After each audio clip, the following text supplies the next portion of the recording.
When we look up into the night sky, we see an inky black expanse sprinkled with countless stars. The universe is vast and mysterious, and one of the most mind-boggling aspects of it is its possible endless nature. Okay, but what does it actually mean for the universe to have no end, and why should you care? Keep watching to find out. I'm going to be talking about infinite universes, flat universes, and even negative universes.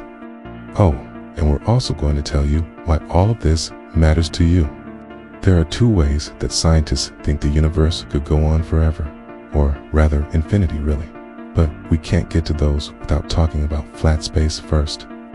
The shape of the universe has been a subject of debate among astronomers and cosmologists for centuries. They've come up with some pretty wacky ideas, like a donut-shaped universe, a spherical one, or one that looks like a saddle. When discussing these shapes, they're not talking about how the universe looks to us. They already know it looks like space, but they're talking about how the universe is curved. This affects how light travels through the cosmos and how gravity works between galaxies. It also helps them figure out how the universe began and how it might end. In a flat universe, parallel lines would remain parallel. If you drew a straight line on the surface of a sphere, though, that line would eventually converge with another line drawn from the same starting point. Okay? In other words, a sphere is curved. Space, like a sphere, can curve. It just doesn't curve in any noticeable way if you're only traveling a few miles. You won't notice a change in direction due to the curvature of the Earth unless you're retraveling across a very large distance, like half the planet. On Earth, we can measure the curvature of space relatively easily by tracking things like satellites and seeing how their positions change over time. But when dealing with space on a cosmic scale, things get more complicated. To understand how light behaves in curved space, we need to know a little bit about how light behaves in general. Light moves at a constant speed through a vacuum, which we define as exactly 299,792,458 meters per second, or about 186,000 miles per second. That's really fast. And because of that, it's hard to wrap your mind around the idea of it moving any faster or slower. But if we wanted to make light move faster, we could make the vacuum it was moving through less empty. That's right. So light actually moves differently through different mediums. Let's think back to when you were a kid and you put a straw in a glass of water and it looked like it was bending. It's because light was moving more slowly through the water than it was through the air. Okay? When light passes from one medium to another, like from air to water, its path gets bent. This change in direction is called refraction. Since light slows down in mediums denser than a vacuum, like water or glass, passing from a vacuum to a medium that isn't a vacuum causes the opposite effect. Light speeds up and gets refracted away from the normal, which is an imaginary line perpendicular to the surface of whatever medium it's passing through, because light moves faster in space than in the mediums between stars. Like gas or dust, light gets refracted away from the normal as it passes through those mediums. This changes the path of starlight as it reaches us, making distant objects appear slightly distorted. Scientists can observe these distortions to learn more about the space between stars, like how much dust is there or whether there are any large gas clouds. They can even use it to measure the speed of light to incredible accuracy. But refraction isn't the only way that light behaves differently in space. Sometimes it can bend toward a massive object like a star or a black hole. This bending of light is caused by gravity. The stronger the gravitational pull, the more the light gets bent. This phenomenon has been observed many times, including during solar eclipses, when the moon passes between the sun and the earth. During these events, we can see a faint glow around the edges of the moon, which is the result of light being bent around the moon's gravitational field. This effect is called gravitational lensing. Gravitational lensing can also happen on a larger scale. When a massive object, like a galaxy cluster, distorts the light of objects behind it, it acts like a lens, creating multiple images of the object. Scientists can then use these multiple images to to learn more about the object, such as its mass and its distance from Earth.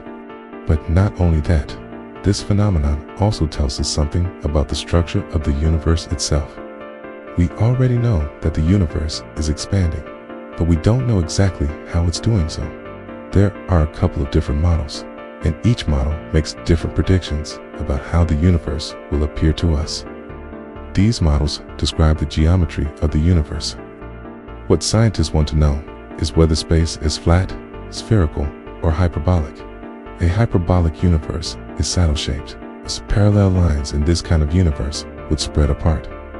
A spherical universe is like the surface of a globe, so parallel lines would converge, just like they do on the surface of the Earth. In a flat universe, parallel lines would remain parallel. To determine the shape of the universe, scientists have studied how light from distant galaxies is distorted by massive objects in the foreground. By studying the distortion, they can tell whether the lines of light would converge or spread apart if they were traced back to their point of origin. And the results are surprising. It seems that our universe is flat, or at least very close to flat. In fact, the measurements of the universe being flat agree with the idea that space is infinite. But what does that actually mean? How can space be infinite? Does that mean you can walk off the edge of the Earth and keep going forever? Not quite. First of all, there's no edge of the Earth. It's a sphere, remember? And the flatness of space doesn't necessarily mean that it's infinite, It just means that space doesn't curve in any noticeable way. For example, the surface of a sphere is curved, but any slice taken from that sphere is flat. In fact, every point on a sphere can be mapped to a point on a flat plane. In this case, the flat plane is called a tangent plane. And the mapping is done using a special kind of projection called a stereographic projection. If you were standing on the surface of a sphere and you removed a small section of it, like cutting an orange peel, you could lay that section out on a table and it would be flat. In fact, if you cut enough sections and laid them out side by side, you could map out the entire surface of the sphere.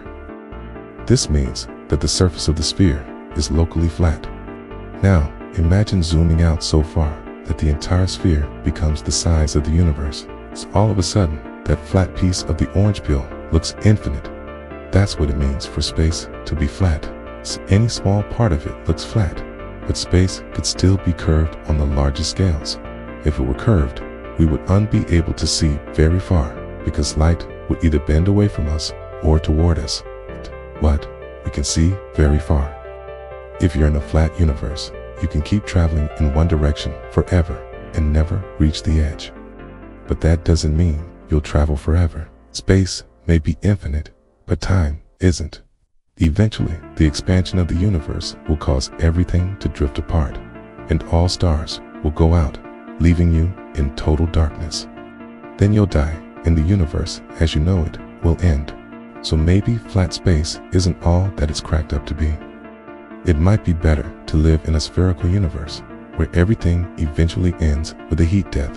At least then, there'd be a bang to look forward to. If you thought this video was cool, check out our other videos on the heat death of the universe, or watch this video instead. Do you forget to subscribe and leave a comment below with your suggestions for topics that we should cover in the future.